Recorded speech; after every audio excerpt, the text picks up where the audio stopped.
Praise the Lord. Today we're gonna continue the book of Zechariah. The last time we were discussing about author of this book, the date, which date it was written, and the style of presentation, and the prophet of long visions, and some key verses of that one. Then later we said that one there is three sections in it. The first section is about 8 visions, and the second vision and third vision. Then after we can see some messianic prophecies or the messianic element in this book. Then we're gonna discuss some choice selection. But right now we are on the section 1. Out of 3 sections, we are discussing section 1. In the section 1, we have 8 um, visions. Zechariah got 8 visions. I can quickly read that vision one more time. The first one is the man among the myrtle tree and the drove of horses. The second one is the 4 horn and the 4 carpenters. Third one is the man with the measuring line. Fourth one is says the cleansing of the high priest. Fifth one is says that the golden candlestick and the 2 olive trees. Sixth one is says that the flying roll. Seventh one is says that the woman in the ephah. Eighth one is says that the 4 chariots. So we already discussed the first one, the man among the myrtle tree.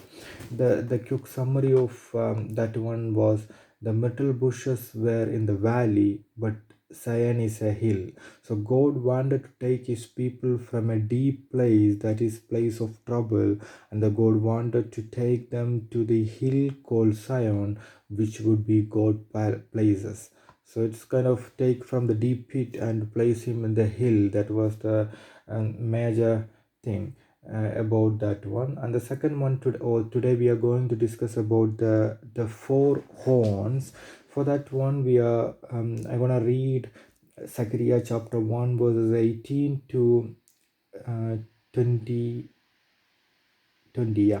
Then I hooked up, and there before me were 4 horns. I asked the angel who was speaking to me, "What are these?" He answered me, "These are the horns that scattered Judah, Israel, and Jerusalem." Then the Lord showed me 4 craftsmen. I asked, "What are these coming to do?" He answered, "These are the horns that scattered Judah, so that no one could raise their head. But the craftsmen have come to terrify them and throw down these horns of the nation who lifted up their horns against the land of Judah to scatter its people." Amen. So we can see the different kind of explanation for this one, because the God assigned some craftsman to destroy the people. In the different versions of explanation we can see that one, but I just stick with the one of the explanation which we get motivated or give inspiration, or I just, to be honest, I can say that it's a positive explanation. But it's just a matter of Bible study, so you can refer some other version if you are more interesting about. So in verses 18 it says that the Hebrew says, "And I lift my eyes." This is an Hebrew item for where to say. I looked up. Zechariah says, "Look." Basically, we can say that I lifted my eyes. We say Zechariah say, "Look" is kind of item of Hebrews. So he said, "Look." He wants us to see in our imagination what he saw.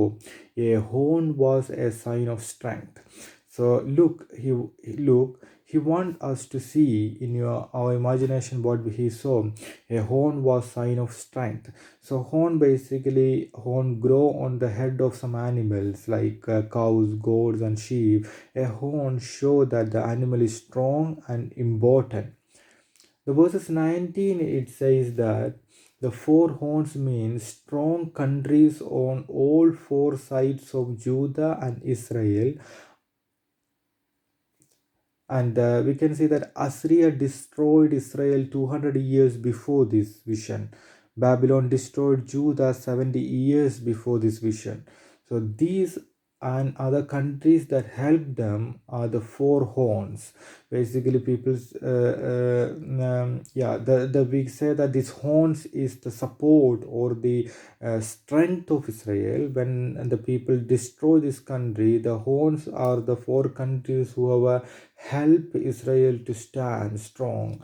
So the other countries, including Egypt, Moab, and Edom, they were all enemies of Judah and Israel.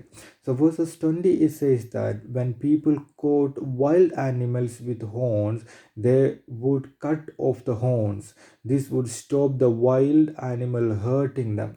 So verses 20, I can read the verses 20 says, then the Lord showed me four craftsmen.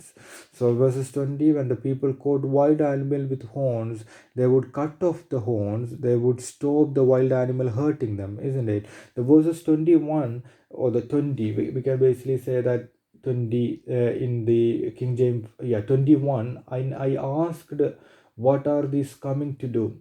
He answered, these are the horns that scattered Judah so that no one could raise their head, but the craftsmen have come to terrify them and to throw down these horns to the nation who lift up their horns against the land of Judah to scatter its people. So verses 21, the workman cut off the horns from Assyria and Babylon. This meant that these countries would not be able to attack other countries. They would not be strong anymore. If you cannot lift up your head, then you are humble and ashamed. So God chosen the people from Israel and Judah, but they did not wrong. They did the wrong things. So even though God chose them from the people from the Israel and Judah, but they did something wrong, then God allow other countries to punish them. Those countries are like the horns. Those countries are like a horn, but the God still cares about his people. He showed Zechariah that he had planned to destroy those countries and he would save the people from Israel and Judah. So the vision of four horns I summarize like this: the Israel's the God chose the people of Israel and Judah, but they did the wrong things. God allowed other countries to punish them. Those countries are like the horns. But God still cares about his people. He showed the Zechariah that he had planned to destroy those countries and he would save the people from Israel and Judah. Amen. So we can see the different explanation regarding to that, but just for sake of understanding, and also the motivation that God's help the people. So that's the motive I go with this explanation. And even though the main message of today, we can say that one, even though God whenever we did or the people did, Israel's did wrong things before the God, and God give them to the other people or the enemy, but the finally God said that one, that's my people. So the God still care about his people, and he showed the Zechariah that he through the vision to the Zechariah that I had a plan to save those people and so destroy the countries who are against my people, and I want to save my country. So the God is still beside my side, and God bless you with these words. Amen.